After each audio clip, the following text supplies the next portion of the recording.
कोई नहीं है टक्कर में, कहाँ पड़े हो चक्कर में।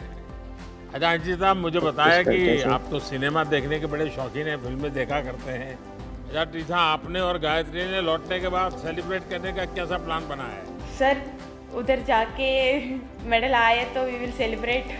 आपने साबित कर दिया कि अगर जीतने का जज्बा हो तो कोई भी लक्ष्य असंभव नहीं। डेविड, आपका नाम तो एक बहुत बड़े फुटबॉल खिलाड़ी के नाम पर है, लेकिन आप साइकिलिंग करते रहते हैं। जब विजयी होकर के आएंगे तो मेरा यहाँ आना का निमंत्रण अभी से दे देता हूं आपको कि जी भर के खेलिएगा, जमकर खेलिएगा, पूरी ताकत से खेलिएगा और बिना किसी टेंशन से खेलिएगा। और आप लोगों ने वो पुराना डायलॉग सुना होगा, कोई नहीं है टक्कर में, कहां पड़े हो चक्कर में।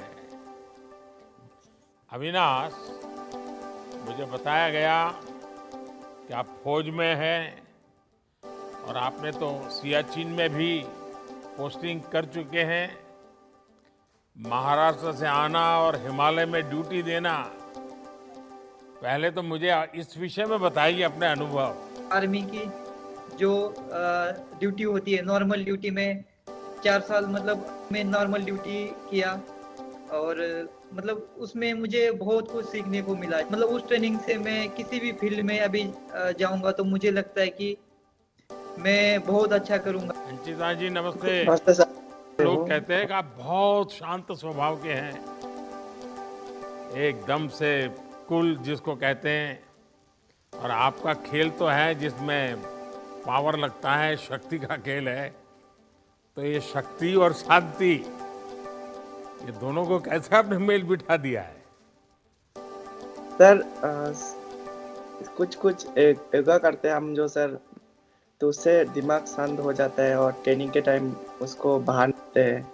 अच्छा टीसा, आप कन्नूर जिले से हैं, वहाँ की तो खेती और फुटबॉल दोनों बहुत प्रसिद्ध है। आपको बैडमिंटन के लिए किसने प्रेरित किया? Sir, my father motivated me to play the sport. As volleyball and football is more popular in my hometown, but badminton is more convenient to play in that age, at the age of 5. अभी तो पूरा career आपके सामने है, अभी तो आपकी जिंदगी शुरुआत है और आप हर मैच में अपना 100% दीजिए, हर मैच को पूरी गंभीरता से लीजिए। मैच के बाद परिणाम कुछ भी हो, लेकिन आपका लगना, यानी बिल्कुल आपको लगना चाहिए कि मैंने अपना सर्वश्रेष्ठ प्रदर्शन किया है। चलिए, आप सबको बहुत बहुत शुभकामनाएं, आपके पूरे सभी टोली को शुभकामनाएं मेरी। सलीमा जी कैसी हैं आप? ठीक है सर, आप लोग कैसे? तो अभी कहाँ कोचिंग के लिए कहीं और है, बाहर हैं आप? जी सर, अभी इंग्लैंड में है हम लोग, अच्छा, हमारी पूरी यूके टीम। में। अच्छा सलूमा, मैं कहीं आपके बारे में पढ़ रहा था कि आप और आपके पिता ने हॉकी के लिए बहुत संघर्ष किया है। जी सर बिल्कुल, जैसे मैं एक गांव से हूँ, तो जैसे मेरे पापा भी खेलते थे पहले, जब उनका एज था, पर अभी तो बहुत टाइम होने पापा छोड़ दिए। तो मैं उनके साथ कहीं भी पापा जाते थे खेलने के लिए, तो मैं उनके साथ साइकिल में जाती थी खेलने उसके साथ। तो मैंने पापा से ही सीखा है कि मतलब स्ट्रगल करने से हमें बहुत कुछ मिलता है। तो मुझे अपने फैमिली से, उनसे बहुत अच्छा लगता है मुझे कि उनसे मैंने इतना अच्छा नॉलेज सीखा है। टोक्यो ओलंपिक्स में भी हम जाने से पहले आपने हमसे सबसे बात की थी, तो हमें बहुत अच्छा लगा, फिर हमें बहुत ज्यादा मोटिव हुआ। मैं आपके माध्यम से महिला और पुरुष दोनों ही हॉकी टीम को अपनी ओर से और देश की तरफ से बहुत बहुत शुभकामनाएं देता हूँ। शर्मिला जी, मैं हरियाणा से। आप हरियाणा से हैं तो खेलकूद में तो हरियाणा होता ही होता है।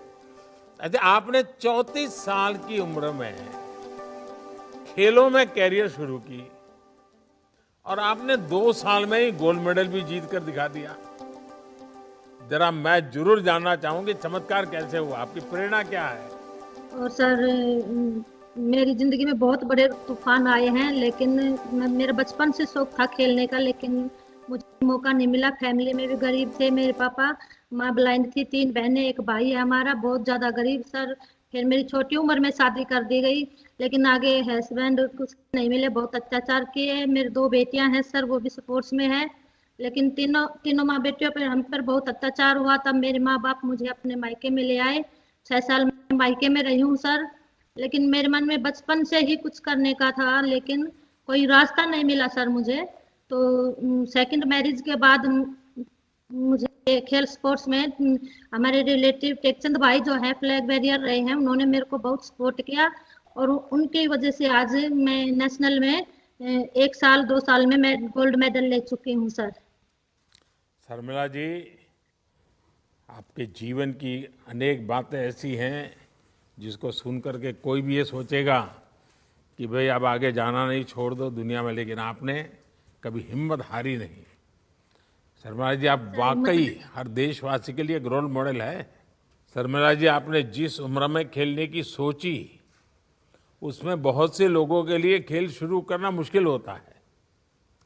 आपने साबित कर दिया कि अगर जीतने का जज्बा हो तो कोई भी लक्ष्य असंभव नहीं है। अच्छा डेविड, आपने खेलो इंडिया यूथ गेम्स में भी स्वर्ण पदक जीता था। खेलो इंडिया गेम्स से आपको कैसे मदद मिली? इस जीत ने आपके संकल्प को कितना और मजबूत किया? जी सर, वो मेरा पहला जर्नी था कि मैं अपना नेशनल रिकॉर्ड तोड़ा था 2 बार।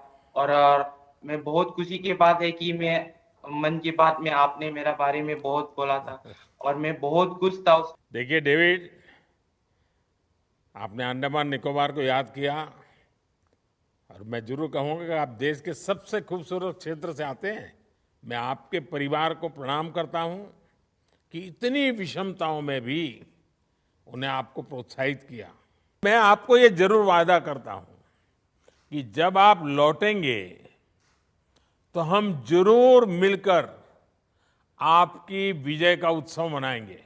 साथियों, आज का ये समय भारतीय खेलों के इतिहास का एक तरह से सबसे महत्वपूर्ण कालखंड है। आज आप जैसे खिलाड़ियों का हौसला भी बुलंद है, ट्रेनिंग भी बेहतर हो रही है, और खेल के प्रति देश में माहौल भी जबरदस्त है। कॉमनवेल्थ की जो टीम, ये अपने आप में कई मायनों में बहुत खास है। हमारे पास अनुभव और साथ साथ नई ऊर्जा, दोनों का अद्भुत संगम है।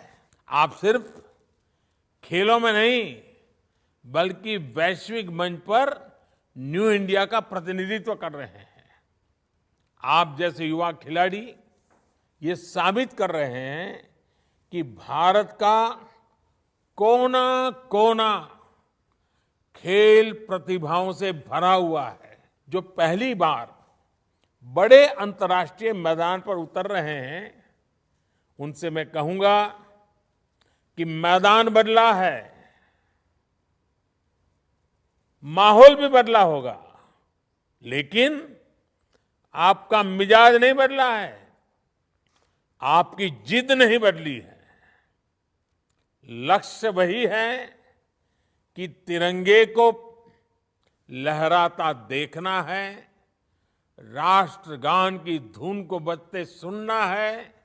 आप अपना सर्वश्रेष्ठ प्रदर्शन कीजिए। यही कोटि कोटि देशवासियों की आपसे अपेक्षा है। देशवासियों की तरफ से आपको शुभकामनाएं भी हैं, देशवासियों की तरफ से आपको आशीर्वाद भी है, और मेरी तरफ से आपको बहुत बहुत शुभकामनाएं। बहुत बहुत धन्यवाद।